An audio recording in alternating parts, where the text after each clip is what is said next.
The morning sun barely broke through the thick clouds hanging over the Afghan mountains when Sergeant Maria Rodriguez noticed something was wrong. Her unit had been stationed at Forward Operating Base Phoenix for 3 months, and she had learned to read the signs. The local children who usually played near the perimeter fence were nowhere to be seen. The market vendors who set up their stalls just outside the base had packed up and left before dawn. Maria adjusted her gear and walked toward the command post, her boots crunching on the gravel path. At 28, she was one of the most experienced snipers in her battalion, but today felt different. The silence in the air was the kind that made seasoned soldiers check their weapons twice. Captain James Mitchell was already at the radio when she arrived. His face was tense, and the usual morning briefing chatter had been replaced by urgent whispers between the officers. Maria caught fragments of conversation about movement in the hills, about possible threats, about extraction routes that might be compromised. "Rodriguez," Captain Mitchell called her over. "We've got intelligence suggesting a large group is moving toward our position, possibly hostile. The locals have been evacuating since yesterday evening." Maria nodded, her mind already shifting into combat mode. She had seen this before in other deployments. When the civilians disappeared, it usually meant trouble was coming fast. The enemy often gave warnings to local populations they wanted to protect, while keeping foreign forces in the dark. The base housed about 40 soldiers, mostly support personnel with a small security detail. They had decent defensive positions, but nothing that could withstand a sustained assault from a large force. The nearest reinforcements were hours away by helicopter, assuming the weather held and the landing zone remained secure. "What's the estimated size of the approaching force?" Maria asked, checking her rifle scope. "Could be anywhere from 50 to 200 fighters," the captain replied grimly. Satellite imagery is unclear due to cloud cover, but ground sources suggest they're well-armed and organized. Maria felt her stomach tighten. Those weren't good odds. The base had been relatively quiet for weeks, leading some of the newer soldiers to become comfortable, maybe even complacent. Combat has a way of arriving without warning, and when it does, there's no time for gradual preparation. She spent the next hour helping to reinforce defensive positions and checking ammunition supplies. The mood around the base had shifted dramatically. Soldiers who had been joking over breakfast were now silent, focused, running through mental checklists of combat procedures they hoped they wouldn't need to use. Private Johnson, barely 21, and on his first deployment kept fidgeting with his rifle. Maria had taken him under her wing during training, recognizing something of herself in his determination to prove himself. Now she could see the fear in his eyes, the kind that comes when theoretical training meets the possibility of real bullets. "Johnson," she called him over. "Remember what we practiced on the range. Breathe steady, aim small, miss small. Don't think too far ahead." The young soldier nodded, but his hands were still shaking slightly.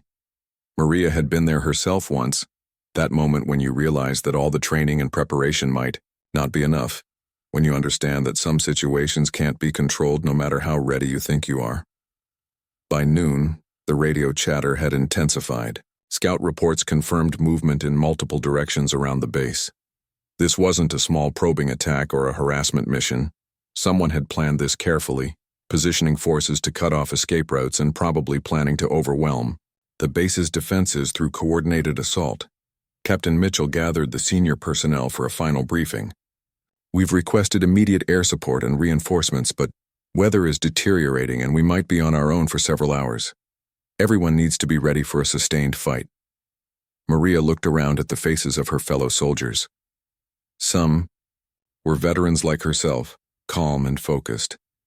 Others were newer, trying to hide their nervousness behind bravado or busy work. All of them were about to face a test that would define them for the rest of their lives, however long that might be.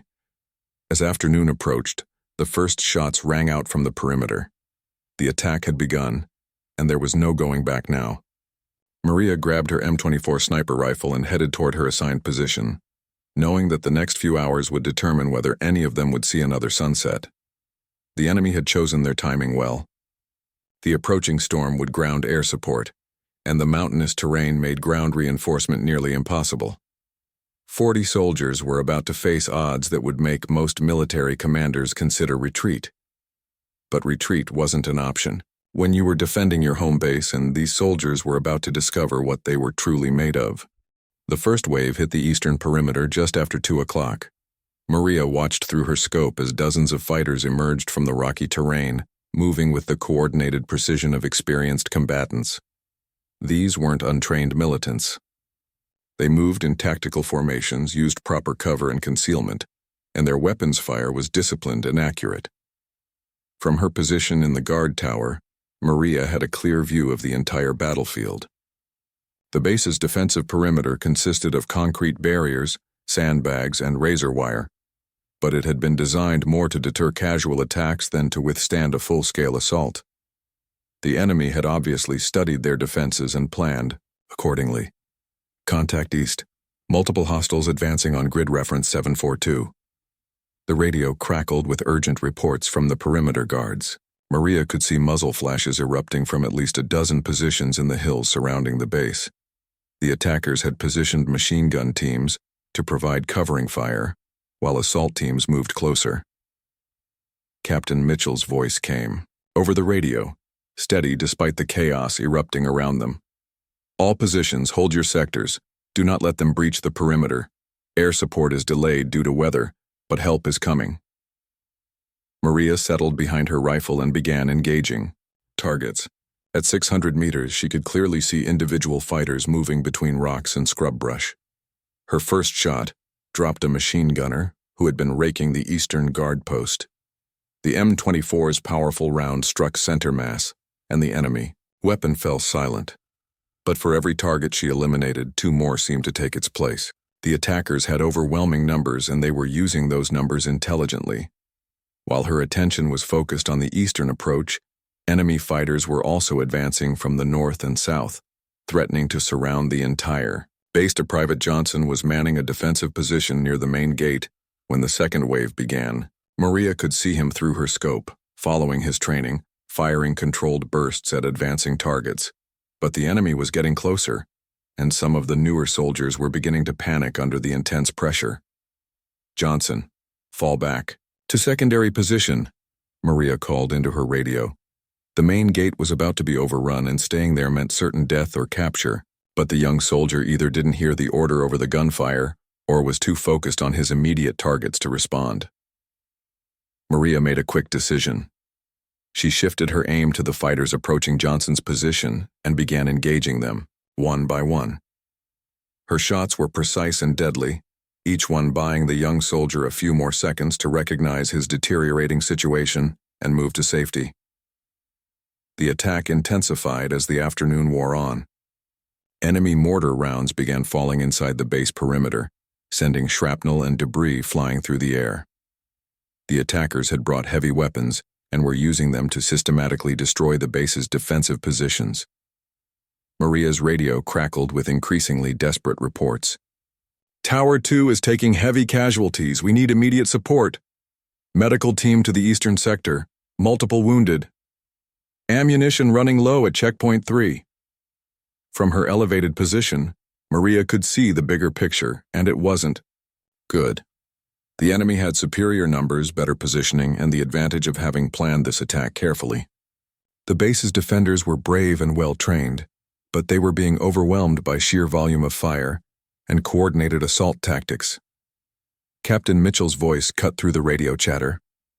All units, prepare for possible withdrawal to the secondary defensive line. Destroy any sensitive equipment and prepare to fall back on my command. Maria felt her heart sink. She had been in combat situations before, but never one where retreat seemed like the only viable option. These soldiers had been training to defend this position, but the reality of facing overwhelming odds was different from any training scenario. The enemy seemed to sense the defenders' wavering resolve. The attack intensified again, with fighters pushing closer to the perimeter barriers. Some of the defensive positions had already been abandoned as casualties mounted and ammunition ran low. Maria continued engaging targets, but she could see that her fellow soldiers were beginning to lose hope. The sustained pressure was taking its toll, and even experienced veterans were starting to look toward the rear exit routes, In combat, morale can collapse suddenly when soldiers realize that their situation might be hopeless. Private Johnson finally made it to the secondary position, but Maria could see other soldiers preparing to fall back further. The base's defensive perimeter was cracking under pressure, and once it broke completely, there would be no stopping the enemy from overrunning the entire facility. The radio crackled again with Captain Mitchell's voice, and Maria could hear the reluctance in his tone. All units prepare to execute Withdrawal Plan Alpha. Repeat, prepare for tactical withdrawal. Medical personnel evacuate wounded to the helicopter landing zone. Maria gripped her rifle tighter and took a deep breath. She had never retreated from a fight in her military career, but sometimes tactical withdrawal was the difference between living to fight another day and pointless sacrifice. The enemy had planned this attack well, and they were executing it with deadly efficiency. But, as she prepared to abandon her position and fall back with the rest of her unit, Maria noticed something that made her pause. The enemy's advance had created a gap in their formation, a weakness that could potentially be exploited if someone was willing to take an enormous risk. The question was whether anyone was prepared to take that chance when retreat seemed like the only rational option.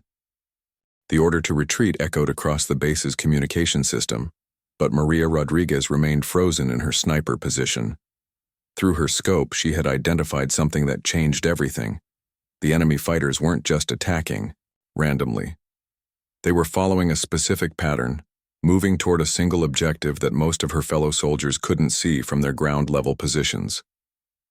300 meters to the northeast, partially hidden behind a cluster of large boulders, sat the enemy's command and control element. Maria could see the radio antennas, the cluster of vehicles, and most importantly, the group of men who were clearly directing the entire assault. They had positioned themselves where they thought they were safe from the base's defensive fire, protected by terrain and distance. But Maria's elevated position in the guard tower gave her a clear line of sight to the enemy leadership. Her M24 sniper rifle was certainly capable of reaching that distance, but taking out the command element would require her to remain in position while everyone else retreated. It would mean staying alone in an increasingly dangerous situation, while enemy fighters closed in from multiple directions. Captain Mitchell's voice came over the radio again, more urgent this time. Rodriguez, acknowledge the withdrawal order. Fall back to the secondary perimeter immediately. Maria keyed her radio but hesitated before speaking. She had been trained to follow orders, but she had also been trained to recognize opportunities that could change the course of a battle. Military snipers are often required to make split-second decisions that affect the lives of many people, and this was one of those moments. Captain, I have eyes on what appears to be the enemy command post. Request permission to engage before falling back. There was a long pause before Captain Mitchell responded. During those seconds, Maria could hear the intensifying gunfire from the perimeter positions and the voices of soldiers preparing to abandon their defensive positions. Every second of delay made the retreat more dangerous for everyone involved. Rodriguez, negative. The situation is deteriorating rapidly. Fall back immediately. That's a direct order. Maria understood the captain's reasoning. From his perspective, one sniper couldn't possibly make enough difference to justify the risk of losing an experienced soldier. The base was being overrun, and preserving lives was more important than trying to salvage an impossible tactical situation. But Maria could see something her commanding officer couldn't. The enemy fighters were being directed with unusual coordination and precision. Someone was orchestrating this attack with real tactical skill, and that someone was sitting in the command post she had identified. Without their leadership, the attackers might lose their cohesion and coordination. She watched through her scope as another wave of enemy fighters emerged from concealment and began advancing on the base's weakening defenses. These weren't desperate charges by poorly trained militants.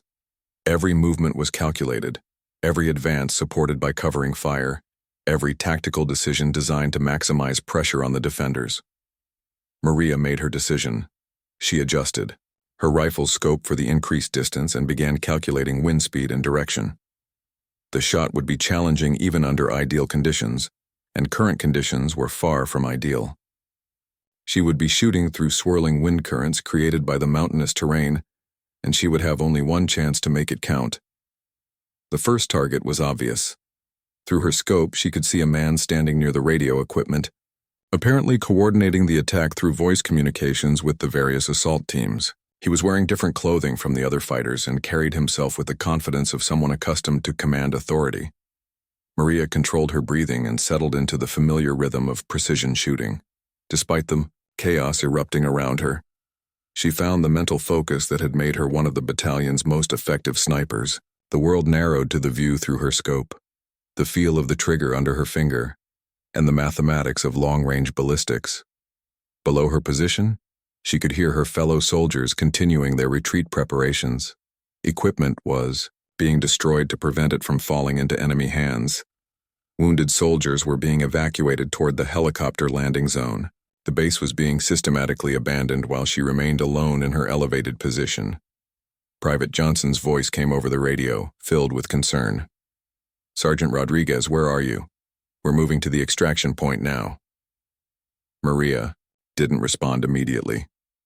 She was focused entirely on the target in her scope, waiting for the perfect moment when wind conditions and target positioning would give her the best chance of success. In sniper training, they teach you that patience can be the difference between mission success and failure. The enemy commander moved slightly, giving Maria a clearer shot profile. She began her final breathing sequence, the slow, controlled process that would steady her aim for the critical shot. Around her, the sounds of battle continued, but her world had contracted to the small circle of her rifle scope and the target 300 meters away.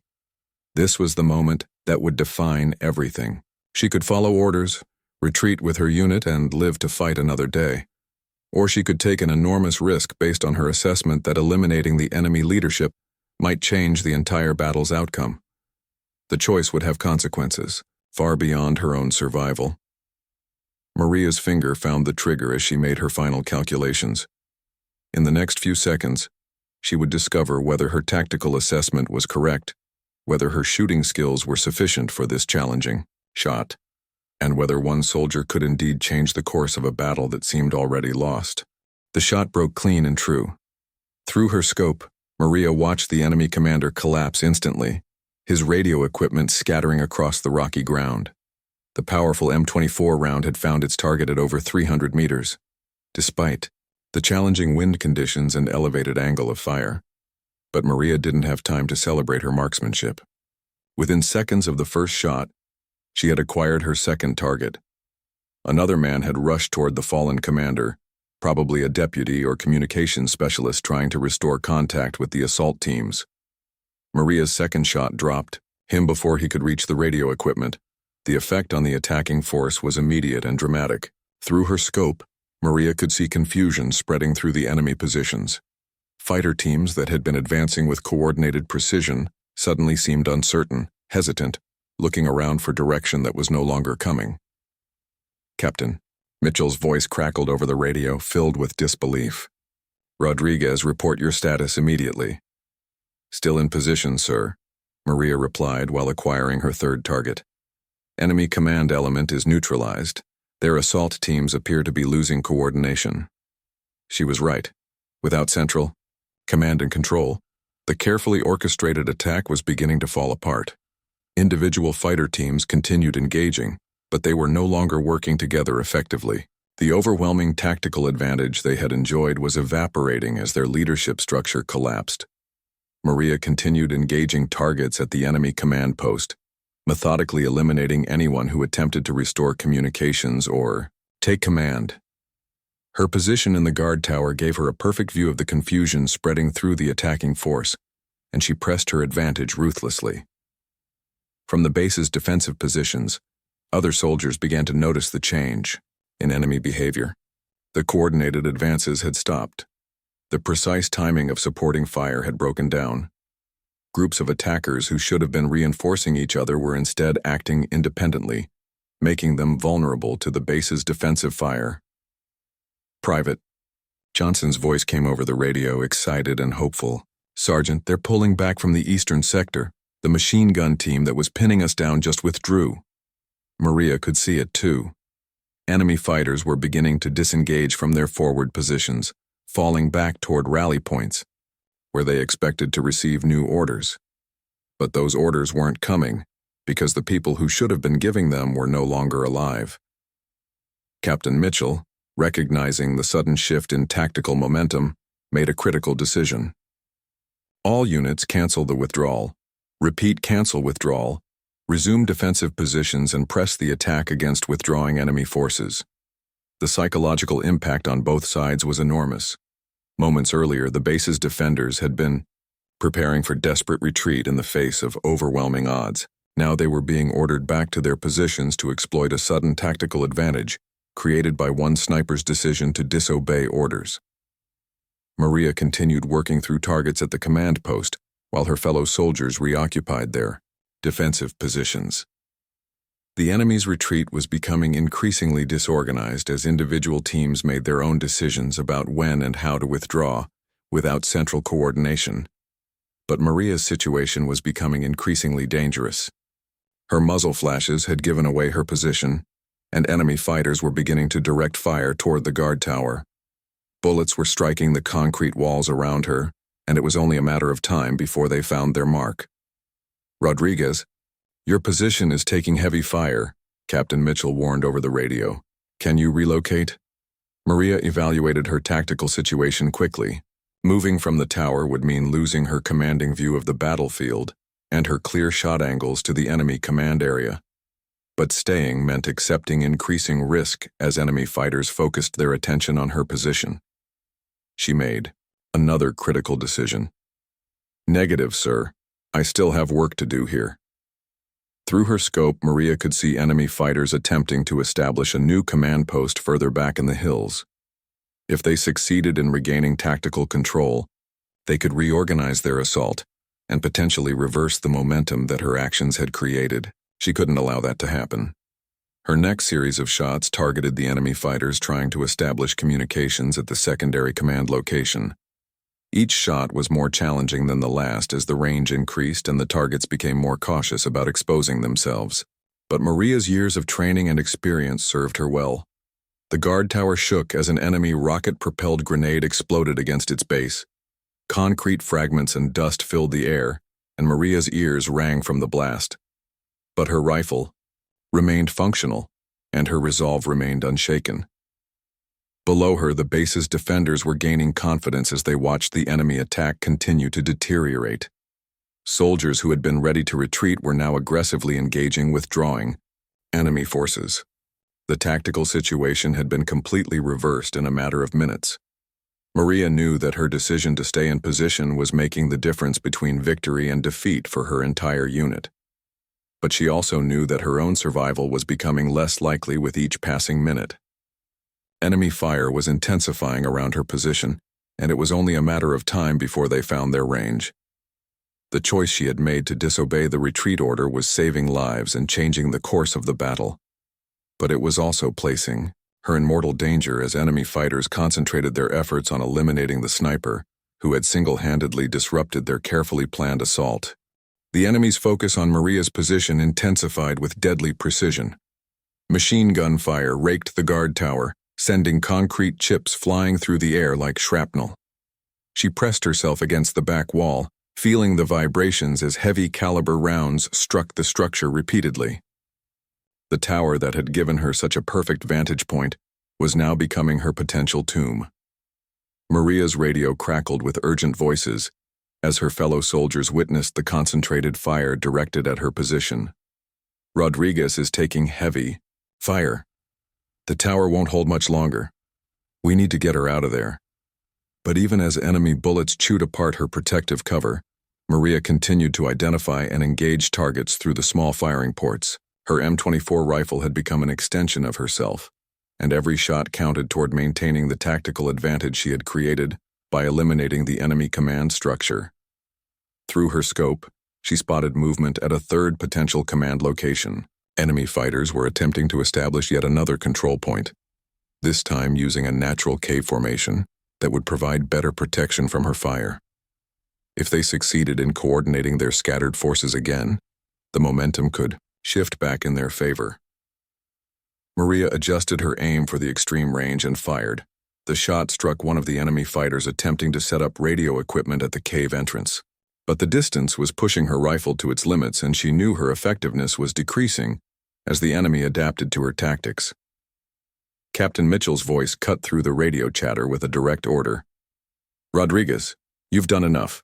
Fall back immediately while we provide covering fire. That's not a request." For a moment, Maria considered complying.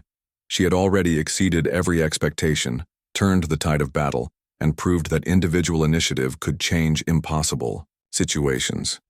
No one would question her courage or commitment if she withdrew now, but through her scope, she could see that the battle wasn't truly won yet. Enemy fighters were still organized enough to maintain defensive positions in the hills. If they were given time to regroup and reorganize, they could potentially launch another coordinated assault.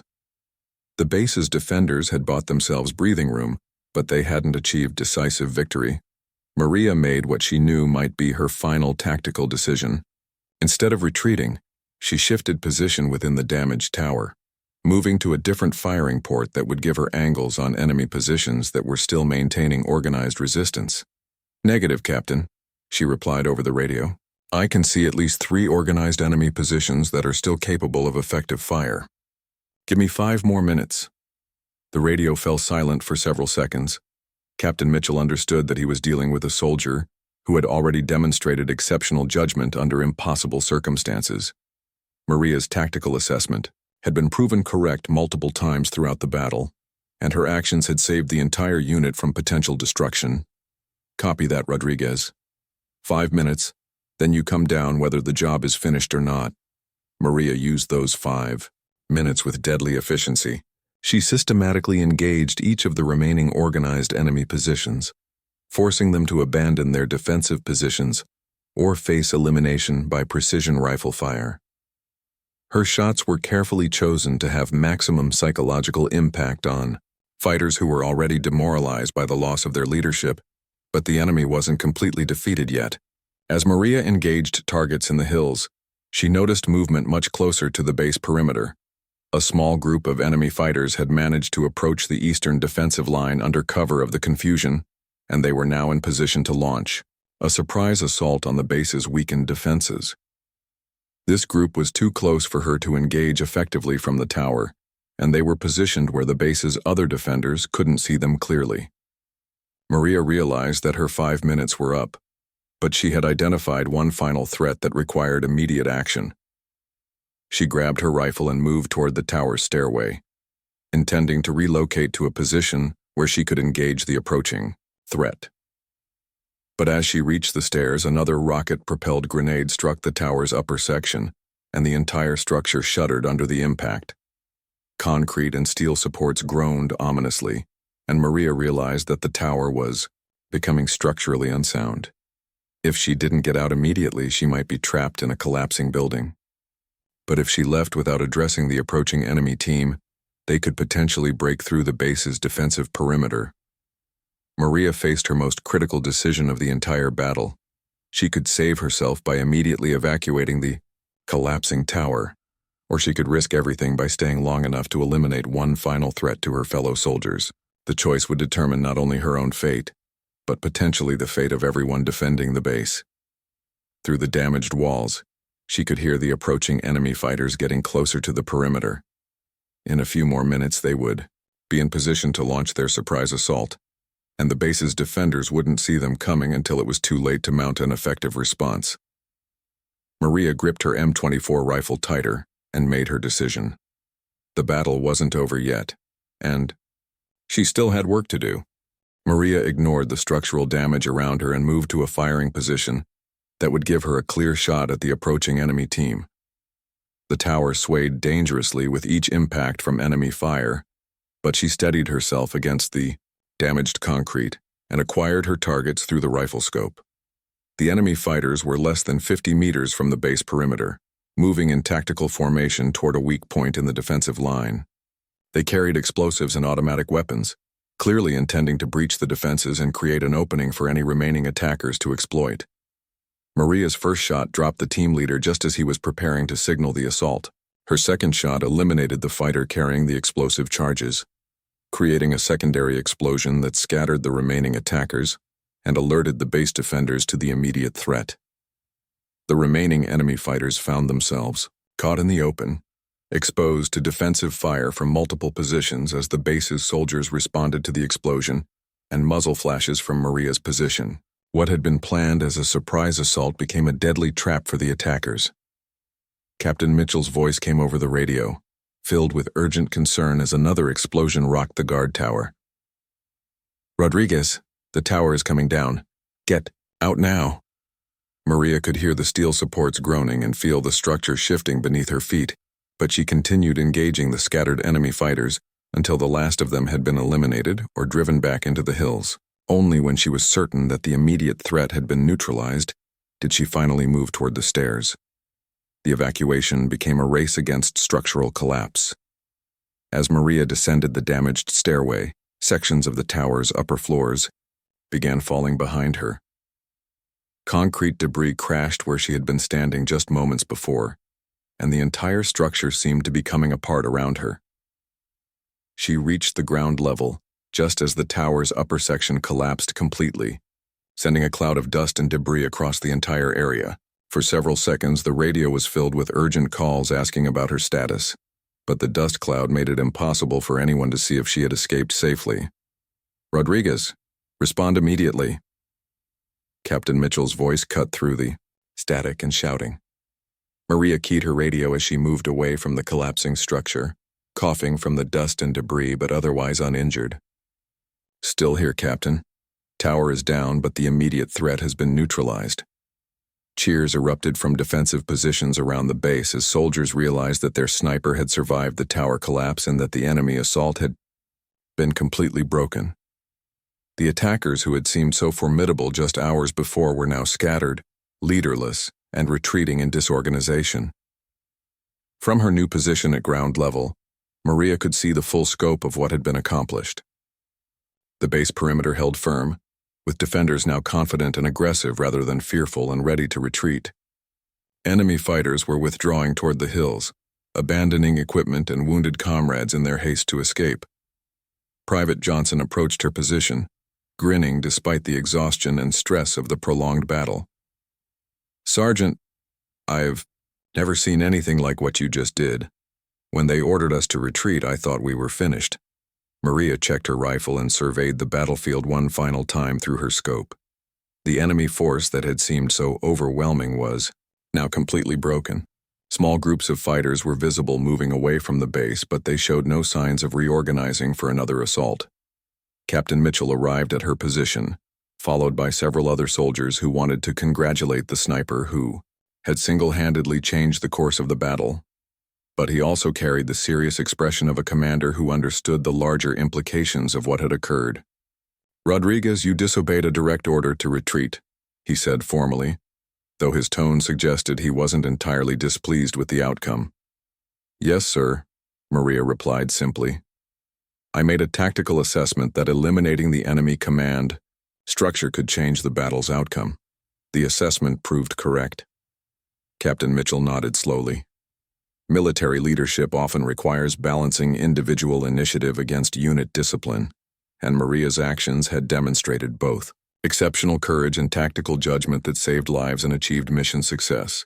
"Your actions today will be fully documented in my after-action report," he said. "What you accomplished here will be studied by military tacticians for years to come." One sniper, acting on individual initiative, turned certain defeat into complete victory. As the afternoon sun began to set over the Afghan mountains, helicopters finally arrived with reinforcements and medical evacuation capabilities. But they found a situation completely different from what had been expected. Instead of evacuating a defeated unit, they were supporting a victorious defense that had achieved something remarkable. Maria Rodriguez had proven that individual soldiers, acting with courage and tactical intelligence, could still change the course of battles in modern warfare. Her decision to stay and fight when everyone else was ready to fall back had saved dozens of lives and demonstrated that sometimes the most important military victories come from refusing to accept defeat, even when the odds seem impossible. The base was secure, her fellow soldiers were alive, and the enemy force that had threatened them was scattered and defeated. Maria cleaned her M24 rifle methodically, already thinking about the lessons learned and how they might apply to future challenges. For her, this had simply been another day of doing what soldiers do, protecting their comrades and completing their mission regardless of personal risk.